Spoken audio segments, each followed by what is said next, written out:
Hey guys, we should be starting here in about 4 minutes or so.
Okay, well, sorry guys, I don't know if you heard that. That was the sound of the mic snapping off of its tripod and falling down on the ground, so I'll need just a couple minutes to fix that, and then we should be ready to go. Sorry about that.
So,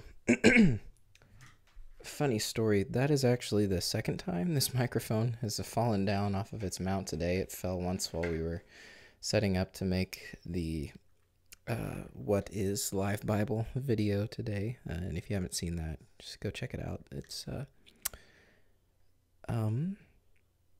goodness, sorry, I'm not thinking tonight. It was what we put up just to kind of explain what we're doing here at the LiveBible, and hopefully we will come out with some more in the coming days just to kind of flesh out, what our vision is for the project and why we're doing what we're doing and such like that. So, but yeah, hey guys, welcome to LiveBible tonight. Well, a little late due to some technical difficulties, but we are broadcasting live here in Ottawa, Kansas. I am your lone reader for tonight, John Jared Hawks, and we finished Genesis yesterday, yay, and we are starting in Exodus.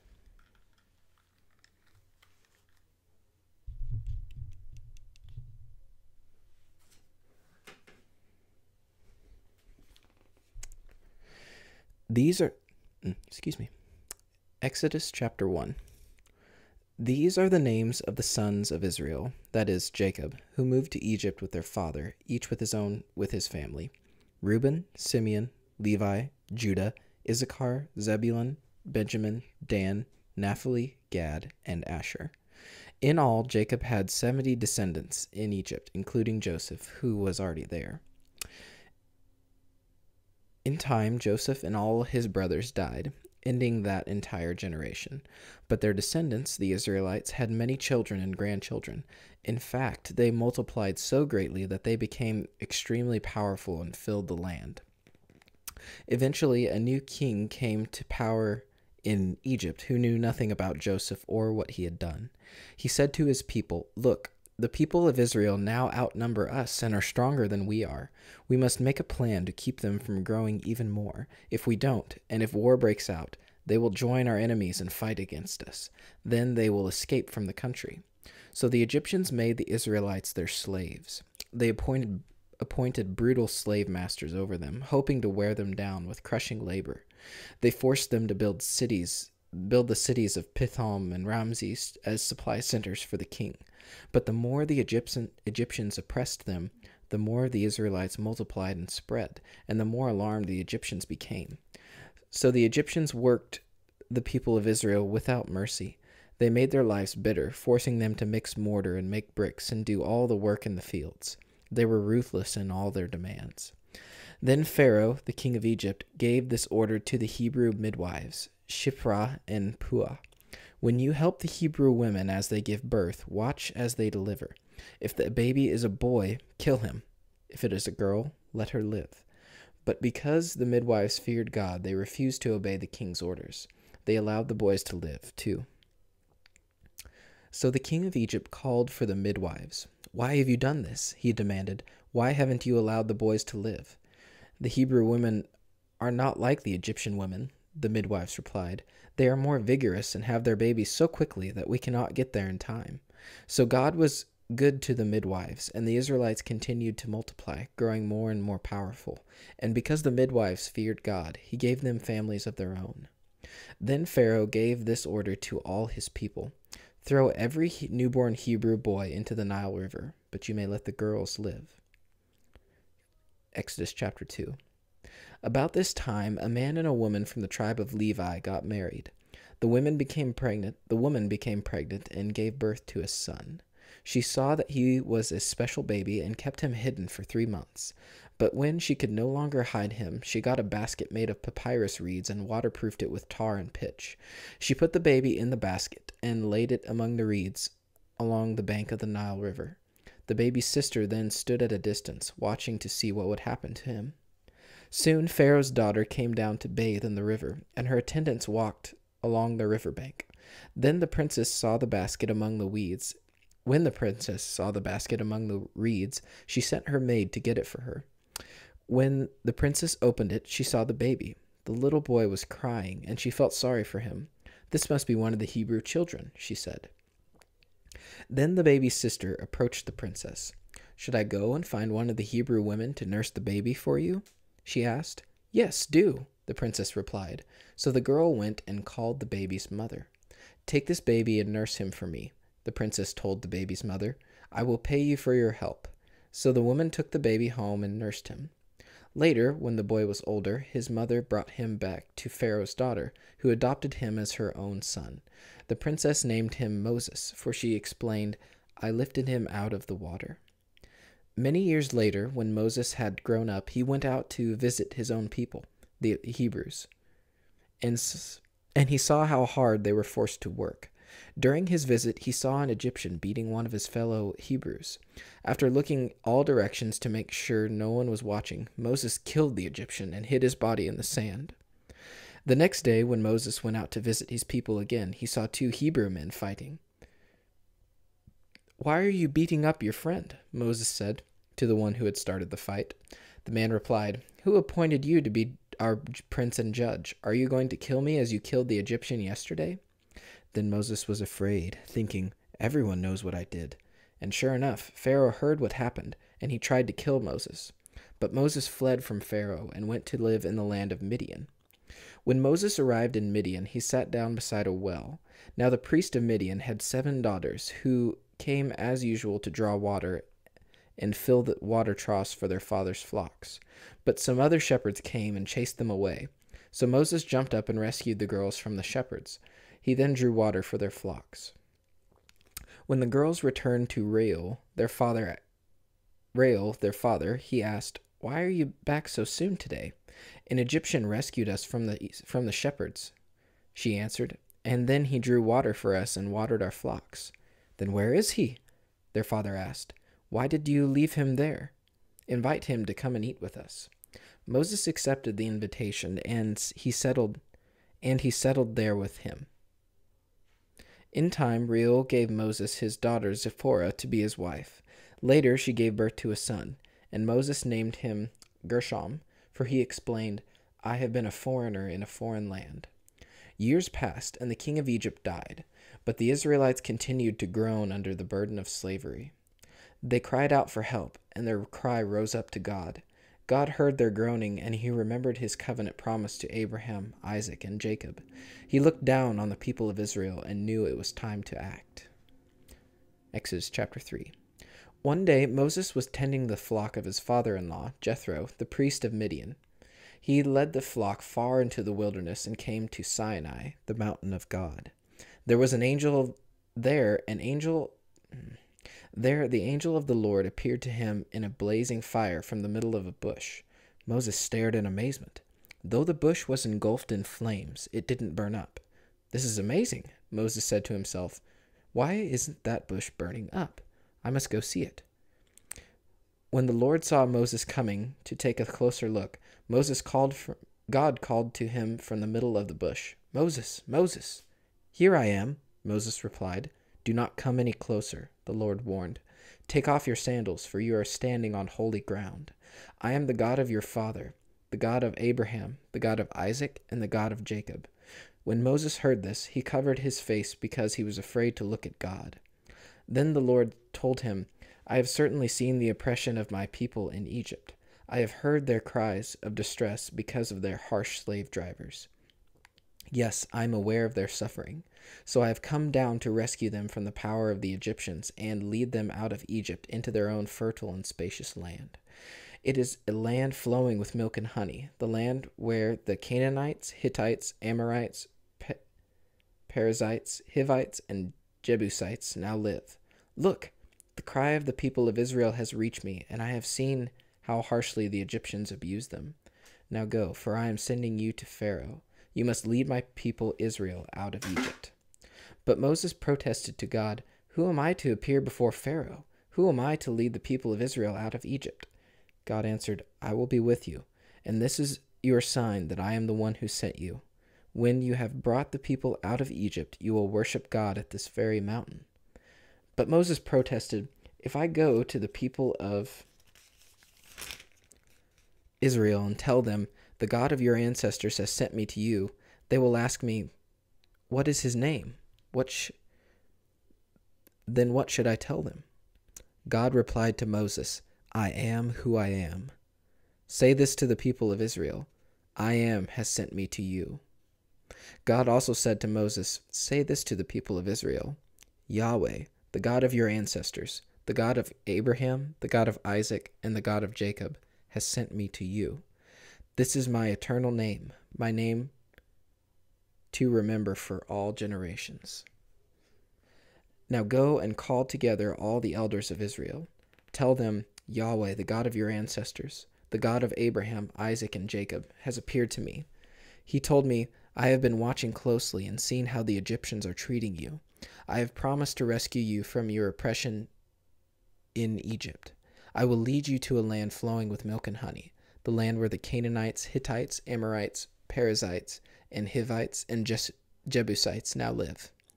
The elders of Israel will accept your message. Then you and the elders must go to the king of Egypt and tell him, the Lord, the God of the Hebrews, has met with us. So please let us take a 3-day journey into the wilderness to offer sacrifices to the Lord our God. But I know that the king of Egypt will not let you go unless a mighty hand forces him. So I will raise my hand and strike the Egyptians, performing all kinds of miracles among them. Then at last he will let you go, and I will cause the Egyptians to look favorably on you. They will give you gifts when you go, so you will not leave empty-handed. Every Israelite woman will ask for articles of silver and gold and fine clothing from her Egyptian neighbors and from the foreign women in their houses. You will dress your sons and daughters with these, stripping the Egyptians of their wealth. Exodus chapter 4. But Moses protested again. What if they won't believe me or listen to me? What if they say, the Lord never appeared to you? Then the Lord asked him, what is that in your hand? A shepherd's staff, Moses replied. Throw it on the ground, the Lord told him. So Moses threw down the staff, and it turned into a snake. Moses jumped back. Then the Lord told him, reach out and grab its tail. So Moses reached out and grabbed it, and it turned it back into a shepherd's staff in his hand. Perform this sign, the Lord told him. Then they will believe that the Lord, the God of their ancestors, the God of Abraham, the God of Isaac, and the God of Jacob, really has appeared to you. Then the Lord said to Moses, now put your hand inside your cloak. So Moses put his hand inside his cloak, and when he took it out again, his hand was as white as snow with a severe skin disease. Now put your hand back into your cloak, the Lord said. So Moses put his hand back in, and when he took it out again, it was as healthy as the rest of his body. The Lord said to Moses, if they do not believe you and are not convinced by the first miraculous sign, they will be convinced by the second sign. And if they don't believe you or listen to you even after these 2 signs, then take some water from the Nile River and pour it onto the dry ground. Pour it out on the dry ground. When you do, the water from the Nile will turn to blood on the ground. But Moses pleaded with the Lord, O Lord, I'm not very good with words. I never have been, and I'm not now, even though you have spoken to me. I get tongue-tied, and my words get tangled. Then the Lord asked Moses, who makes a person's mouth? Who decides whether people speak or do not speak, hear or do not hear, see or do not see? Is it not I, the Lord? Now go. I will be with you as you speak, and I will instruct you in what to say. But Moses again pleaded, Lord, please send anyone else. Then the Lord became angry with Moses. All right, he said, what about your brother, Aaron the Levite? I know he speaks well. And look, he is on his way to meet you now. He will be delighted to see you. Talk with him and put the words in his mouth. I will be with both of you as you speak, and I will instruct you both in what to do. Aaron will be your spokesman to the people. He will be your mouthpiece, and you will stand in the place of God for him, telling him what to say.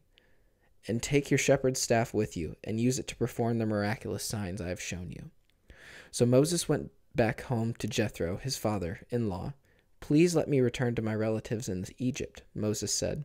I don't even know if they are still alive. Go in peace, Jethro replied. Before Moses left Midian, the Lord said to him, return to Egypt, for all those who wanted to kill you have died. So Moses took his wife and sons, put them on a donkey, and headed back to the land of Egypt. In his hand he carried the staff of God. And the Lord told Moses, "When you arrive back in Egypt, go to Pharaoh and perform all the miracles I have empowered you to do. But I will harden his heart, so he will refuse to let the people go. Then you will tell him, 'This is what the Lord says: Israel is my firstborn son. I command you, let my son go so he can worship me. But since you have refused, I will now kill your firstborn son.'" On the way to Egypt, at a place where Moses and his family stopped for the night, the Lord confronted him and was about to kill him. But Moses' wife, Zipporah, took a flint knife and circumcised her son. She touched his feet with the foreskin and said, "Now you are a bridegroom of blood to me." When she said, "a bridegroom of blood," she was referring to the circumcision. After that, the Lord left him alone. Now the Lord had said to Moses, "Go out into the wilderness." Now the Lord had said to Aaron, "Go out into the wilderness to meet Moses." So Aaron went out and met Moses at the mountain of God, and he embraced him. Moses then told Aaron everything the Lord had commanded him to say, and he told him about the miraculous signs the Lord had commanded him to perform. Then Moses and Aaron returned to Egypt and called all the elders of Israel together. Aaron told them everything the Lord had told Moses, and Moses performed the miraculous signs as they watched. Then the people of Israel were convinced that the Lord had sent Moses and Aaron. When they heard that the Lord was concerned about them and had seen their misery, they bowed down and worshipped.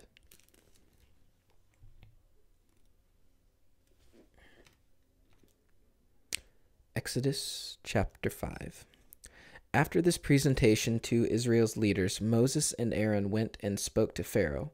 They told him, "This is what the Lord, the God of Israel, says: Let my people go so they may hold a festival in my honor in the wilderness." "Is that so?" retorted Pharaoh. "And who is the Lord? Why should I listen to him and let Israel go? I don't know the Lord, and I will not let Israel go." But Aaron and Moses persisted. "The God of the Hebrews has met with us," they declared. "So let us take a 3-day journey into the wilderness so we can offer sacrifices to the Lord our God. If we don't, he will kill us with a plague or with the sword." Pharaoh replied, "Moses and Aaron, why are you distracting the people from their tasks? Get back to work.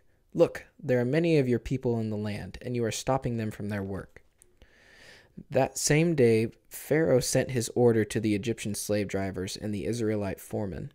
"Do not supply any more straw for making bricks. Make the people get it themselves, but still require them to make the same number of bricks as before. Don't reduce the quota. They are lazy. That's why they are crying out, 'Let us go and offer sacrifices to our God.' Load them down with more work. Make them sweat. That will teach them to listen to lies." So the slave drivers and foremen went out and told the people, "This is what Pharaoh says: I will not provide any more straw for you. Go and get it yourselves. Find it wherever you can, but you must produce just as many bricks as before." So the people scattered throughout the land of Egypt in search of stubble to use as straw. Meanwhile, the Egyptian slave drivers continued to push hard. "Meet your daily quota of bricks, just as you did when we provided you with straw," they demanded. Then they whipped the Israelite foremen they had put in charge of the work crews. "Why didn't you meet your daily quotas either yesterday or today?" they demanded. So the Israelite foreman went to Pharaoh and pleaded with him. "Please don't treat your servants like this," they begged. "We are given no straw, but the slave drivers still demand, 'Make bricks.' We are being beaten, but it isn't our fault. Your own people are to blame." But Pharaoh shouted, "You're just lazy, lazy. That's why you're saying, 'Let us go and offer sacrifices to the Lord.' Now get back to work. No straw will be given you, but you must still produce the full quota of bricks." The Israelite foremen could see that they were in serious trouble when they were told, "You must not reduce the number of bricks you make each day." As they left Pharaoh's court, they confronted Moses and Aaron, who were waiting outside for them. The foreman said to them, "May the Lord judge and punish you for making us stink before Pharaoh and his officials. You have put a sword into their hands, an excuse to kill us." Then Moses went back to the Lord and protested, "Why have you brought all this trouble on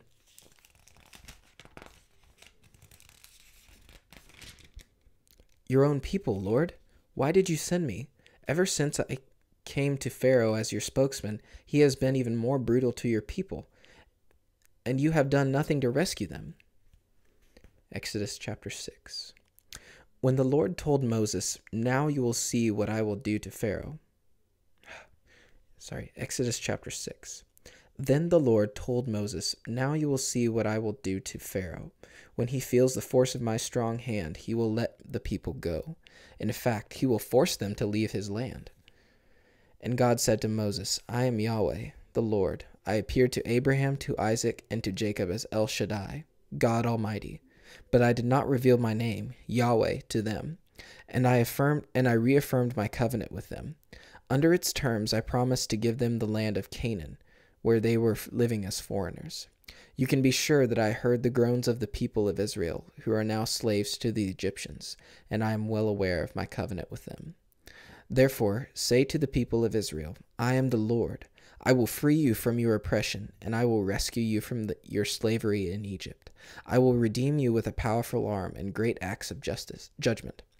I will claim you as my own people, and I will be your God. Then you will know that I am the Lord your God, who has freed you from your oppression in Egypt. I will bring you into the land I swore to give to Abraham, Isaac, and Jacob. I will give it to you as your very own possession. I am the Lord." So Moses told the people of Israel what the Lord had said, but they refused to listen anymore. They became too discouraged by the brutality of their slavery. Then the Lord said to Moses, "Go back to Pharaoh, the king of Egypt, and tell him to let the people of Israel leave his country." "But Lord," Moses objected, "my own people won't listen to me anymore. How can I expect Pharaoh to listen? I'm such a clumsy speaker." But the Lord spoke to Moses and Aaron and gave them orders for the Israelites and for Pharaoh, the king of Egypt. The Lord commanded Moses and Aaron to lead the people of Israel out of Egypt. Okay, so here in chapter 6, there's a break for a genealogy. The ancestors of Moses and Aaron. These are the ancestors of some of the clans of Israel. And it starts out and goes. And it doesn't look like there's anything that adds to the narrative very much in the genealogy, so we'll just skim over that part on down. So the genealogy starts at verse 14 and continues to verse 25. Verse 26. Then Aaron and Moses named in this list are the same ones to whom the Lord said, "Lead the people of Israel out of the land of Egypt like an army." So it was Moses and Aaron who spoke to Pharaoh, the king of Egypt, about leading the people of Israel out of Egypt. When the Lord spoke to Moses in the land of Egypt, he said to him, "I am the Lord. Tell Pharaoh, the king of Egypt, everything I am telling you." But Moses argued with the Lord, saying, "I can't do it. I'm such a clumsy speaker. Why should Pharaoh listen to me?" Exodus chapter 7. Then the Lord said to Moses, "Pay close attention to this. I will make you seem like God to Pharaoh, and your brother Aaron will be your prophet. Tell Aaron everything I command you, and Aaron must command Pharaoh to let the people of Israel leave his country. But I will make Pharaoh's heart stubborn, so I can multiply my miraculous signs and wonders in the land of Egypt. Even then Pharaoh will refuse to listen to you, so I will bring down my fist on Egypt. Then I will rescue my forces, my people, the Israelites, from the land of Egypt with great acts of judgment. When I raise my powerful hand and bring out the Israelites, the Egyptians will know that I am the Lord." So Moses and Aaron did just as the Lord had commanded them. Moses was 80 years old, and Aaron was 83 when they made their demands to Pharaoh. Then the Lord said to Moses and Aaron, "Pharaoh will demand, 'Show me a miracle.' When he does this, say to Aaron, 'Take your staff and throw it down in front of Pharaoh, and it will become a serpent.'" So Moses and Aaron went to Pharaoh and did what the Lord had commanded them. Aaron threw down his staff before Pharaoh and his officials, and it became a serpent. Then Pharaoh called in his own wise men and sorcerers, and these Egyptian magicians did the same thing with their magic. They threw down their staves, which also became serpents. But then Aaron's staff swallowed up their staffs. Pharaoh's heart, however, remained hard. He still refused to listen, just as the Lord had predicted. Then the Lord said to Moses, "Pharaoh's heart is stubborn, and he still refuses to let the people go. So go to Pharaoh in the morning as he goes down to the river. Stand on the bank of the Nile and meet him there. Be sure to take along the staff that turned into a snake. Then announce to him, 'The Lord, the God of the Hebrews, has sent me to tell you, let my people go, so they can worship me in the wilderness. Until now you have refused to listen to me. So this is what the Lord says. I will show you that I am the Lord. Look, I will strike the water of the Nile with this staff in my hand, and the river will turn to blood. The fish in it will die, and the river will stink. The Egyptians will not be able to drink any water from the Nile.' Then the Lord said to Moses, 'Tell Aaron, take your staff and raise your hand over the waters of Egypt, all its rivers, canals, ponds, and all the reservoirs. Turn all the water to blood. Everywhere in Egypt the water will turn to blood, even the water stored in wooden bowls and stone pots.' So Moses and Aaron did just as the Lord commanded them. As Pharaoh and all of his officials watched, Aaron raised his staff and struck the waters of the Nile. Suddenly the whole river turned to blood. The fish in the river died, and the water became so foul that the Egyptians couldn't drink it. There was blood everywhere throughout the land of Egypt. But again the magicians of Egypt used their magic, and they too turned water into blood. So Pharaoh's heart remained hard. He refused to listen to Moses and Aaron, just as the Lord had predicted. Pharaoh returned to his palace and put the whole thing out of his mind. Then all the Egyptians dug along the riverbanks to find drinking water, for they couldn't find any water from the Nile. 7 days passed from the time the Lord struck the Nile. And it looks like we got time for one more chapter. Okay. Exodus chapter 8. Then the Lord said to Moses, "Go back to Pharaoh and announce to him, 'This is what the Lord says. Let my people go so they can worship me. If you refuse to let them go, I will send a plague of frogs across your entire land. The Nile River will swarm with frogs. They will come up out of the river and into your palace, even into your bedroom and onto your bed. They will enter the houses of your officials and your people. They will even jump into your oven and your kneading bowls. Frogs will jump on you, your people, and all your officials.' Then the Lord said to Moses, 'Tell Aaron, raise the staff in your hand over all the rivers, canals, and ponds of Egypt, and bring up frogs over all the land.' So Aaron raised his hand over the waters of Egypt, and the frogs came up and covered the whole land. But the magicians were able to do the same thing with their magic. They too caused frogs to come up on the land of Egypt. Then Pharaoh summoned Moses and Aaron and begged, 'Plead with the Lord to take these frogs away from me and my people. I will let your people go so they can offer sacrifices to the Lord.' 'You set the time,' Moses replied. 'Tell me when you want me to pray for you, your officials, and your people. Then you and your houses will be rid of the frogs. They will remain only in the Nile River. Do it tomorrow.' 'All right,' Moses replied. Do it tomorrow,' Pharaoh said. 'All right,' Moses replied. 'It will be as you have said. Then you will know that there is no one like the Lord our God. The frogs will leave you and your house, your officials, and your people. They will remain only in the Nile River.'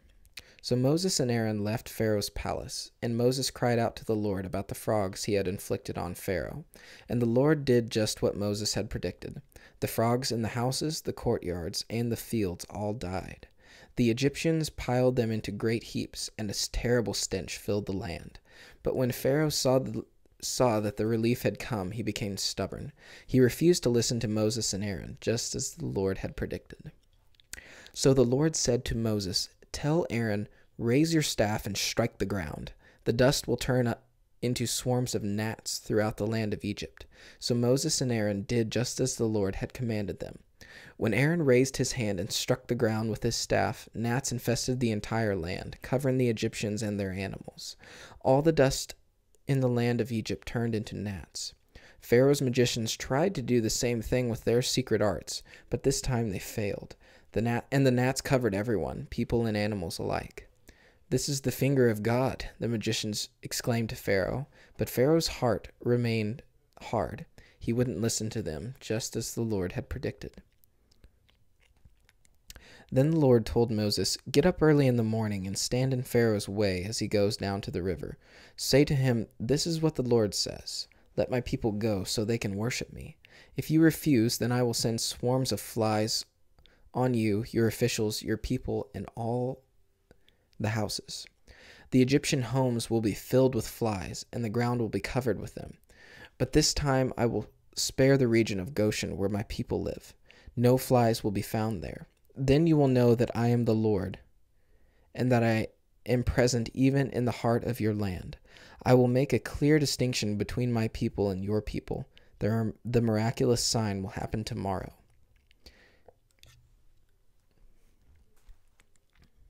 Then the Lord told Moses, "Get up early in the morning and stand in Pharaoh's way as he goes down to the river.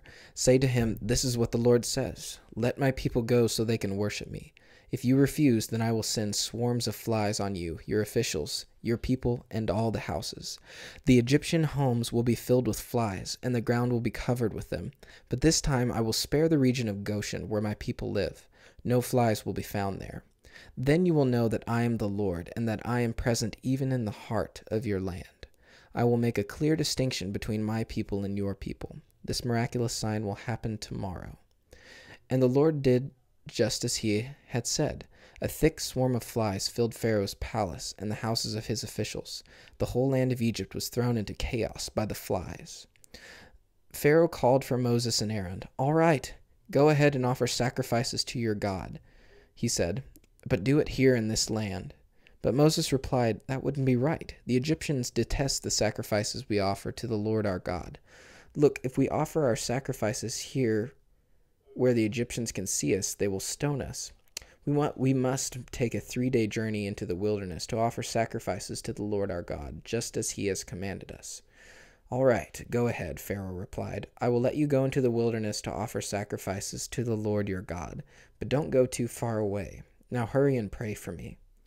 Moses answered, "As soon as I leave you, I will pray to the Lord, and tomorrow the swarms of flies will disappear from you and your officials and all your people. But I'm warning you, Pharaoh, don't lie to us again and refuse to let the people go to sacrifice to the Lord." So Moses left Pharaoh's palace and pleaded with the Lord to remove all the flies. And the Lord did as Moses asked and caused the swarms of flies to disappear from Pharaoh, his officials, and his people. Not a single fly remained. But Pharaoh again became stubborn and refused to let the people go. All right, guys, we're bumping up against 30 minutes, so I think we'll close the book for tonight. If you have any questions about this stuff that we're reading, I highly recommend checking out www.thebibleproject.com. They have explainer videos for every book in the Bible, as well as like themes that run through the Bible and such. So really good resources there. If you have any questions, I know that's probably what I'm going to look up right after this, because there's a lot of strange things in here. I am John Jared Hawks, your lone reader for tonight. We are broadcasting live here from Ottawa, Kansas, and this has been Live Bible. Thanks, guys.